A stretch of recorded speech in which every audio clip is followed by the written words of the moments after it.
पाण अक्सर करे जेका जोड़, कट, वंड, ज़र्ब कंदा आहियूं उहा नंबरनि ते या अददनि ते मुश्तमिल हूंदी आहे। जीअं हीअ आहे 23 प्लस 5 इहो थींदो 28।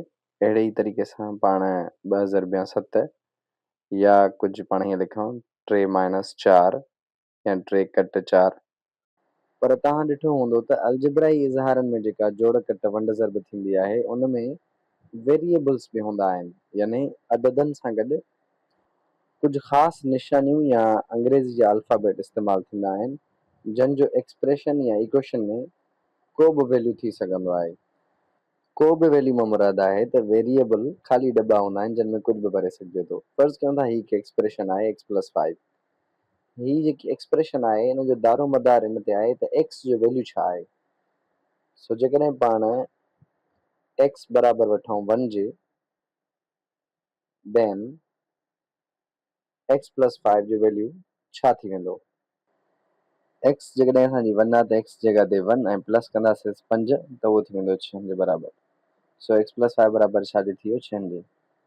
जेकॾहिं असां x जो वैल्यू वठूं -7 त पोइ x प्लस 5 जो वैल्यू या जवाबु छा थींदो। सो जेकॾहिं असां -7x जो वैल्यू वठंदासीं त प्लस जा 5 ऐं माइनस जा 7 त असां वटि माइनस जा 2 जवाब ईंदो। सो पाण सम्झी सघूं था त मथे अलजबराई इज़हार में x जेको आहे उहो वेरिएबल आहे या मुतग़य्यर आहे। सो जेकॾहिं x जी वैल्यू असां रखंदासीं 1 त उहो थिए थो 6। जेकॾहिं असां -7 रखूं था त उनजो वैल्यू थिए थो -2। इन जो मतिलबु त अलजबराई इज़हारनि जी रक़म वेरिएबल या मुतग़य्यर ते डिपेंड कंदी आहे। अहिड़े तरीक़े सां पाण हिकु ॿिए टर्म ॾे हलूं था जेको आहे एक्सप्रेशन।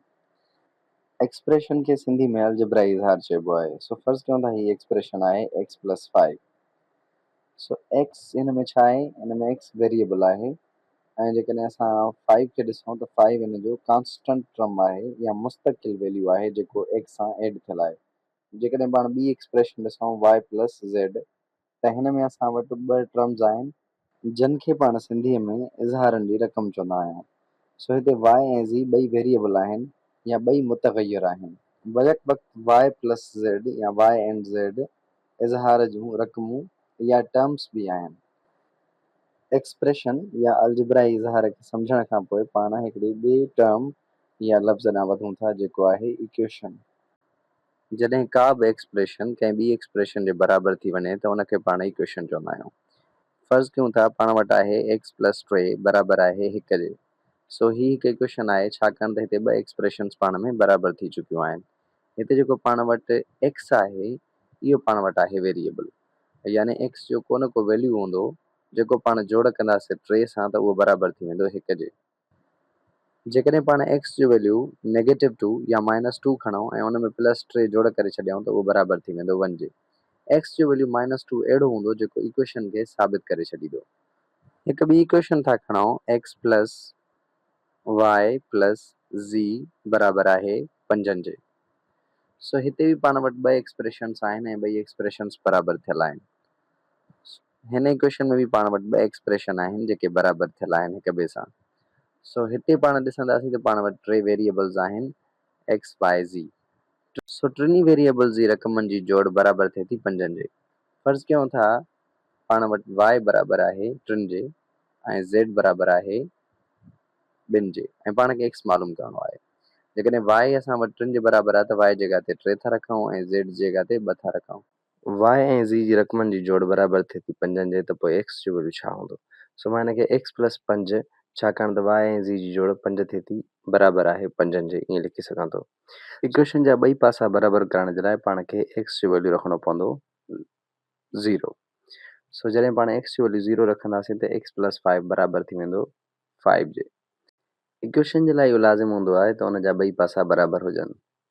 जेकॾहिं पाण एक्सप्रेशन जी ॻाल्हि कयूं त उन में वेरिएबल जो वैल्यू कुझु बि थी सघे थो, पर इक्वेशन में जॾहिं असां उनखे इस्तेमालु कयूं था त उन जो वैल्यू इक्वेशन मुताबिक़ ई ईंदो। सो इन ॻाल्हि खे सम्झण जे लाइ असां वधीक कुझु मिसालनि जी तरफ़ वधूं था। फ़र्ज़ु कयूं था पाण वटि हिकिड़ी एक्सप्रेशन आहे x पावर y। सो जेकॾहिं पाण हिते x जो वैल्यू खणूं 5 ऐं y जो वैल्यू खणूं 2 त पोइ पंहिंजी एक्सप्रेशन जी क़ीमत छा थींदी। सो x पाण वटि आहे 5, उन ते सघ जेकी आहे y उहा आहे बराबरि 2 जे, सो 5 जो स्क्वायर बराबरि छा जे हूंदो आहे 25 जे। ईअं ई अगरि पाण साॻी एक्सप्रेशन में x जो वैल्यू या y जो वैल्यू डिफरेंट कयूं त कीअं थींदो? फर्ज़ कयूं था पाण x खणूं था -2 जे ऐं पाण y खणूं था 3 जे। x बराबरि -2 ऐं y बराबरि 3 रखण खां पोइ पाण ॾिसूं त पंहिंजी एक्सप्रेशन x पावर y कहिड़ो जवाबु ॾिए थी। सो हिते x बराबरि आहे पंहिंजी -2 जे ऐं y जेका सघ आहे या पावर आहे उहा बराबरि आहे 3 जे। सो हिते पाण -2 जे मथां 3 पावर रखंदासीं। -2 खे 3 दफ़ा ज़रब करिणो आहे। माइनस जेकॾहिं 21 दफ़ा पाण में ज़रब थियल हूंदी आहे त जवाबु माइनस में ईंदो आहे। सो जेकॾहिं 2 खे असां ज़रब कंदासीं त 2 × 4 ॿ चौक 8, इन जो मतिलबु -8। सो पाण सम्झी चुका आहियूं त वेरिएबल जी क़ीमत बदिलाइण सां एक्सप्रेशन जी क़ीमत बदिलिजी वञे थी। अहिड़े तरीक़े सां हिकिड़ो ॿियो मिसाल था वठूं जंहिंमें आहे square root x plus y minus x। So हिते जेकॾहिं असां x जो वैल्यू रखूं 1 ऐं y जो वैल्यू पाण रखूं था 8, त पोइ असांजी एक्सप्रेशन जो जवाबु छा ईंदो? सो जिथे जिथे x आहे उते पाण 1 रखंदासीं। सो हिते बि पाण 1 था रखूं ऐं हिते बि पाण 1 था रखूं। y जो वैल्यू आहे 8, सो 8 पाण y जी जॻह ते रखंदासीं। 8 y जी जॻह ते रखण खां पोइ पाण वटि स्क्वायर रूट जे अंदरि 1 प्लस 8 थी वेंदो। 1 ऐं 8 खे जेकॾहिं पाण जोड़ कयूं त इहे थी वेंदा 9 ऐं 9 जो स्क्वायर रूट जेकॾहिं असां कढूं त उहो थींदो पाण वटि 3 ऐं 3 मां असां वटि x कट थियल आहे ऐं x जो वैल्यू आहे 1। सो 3 मां जेकॾहिं असां 1 कट कयूं त असांजो जवाबु ईंदो 2।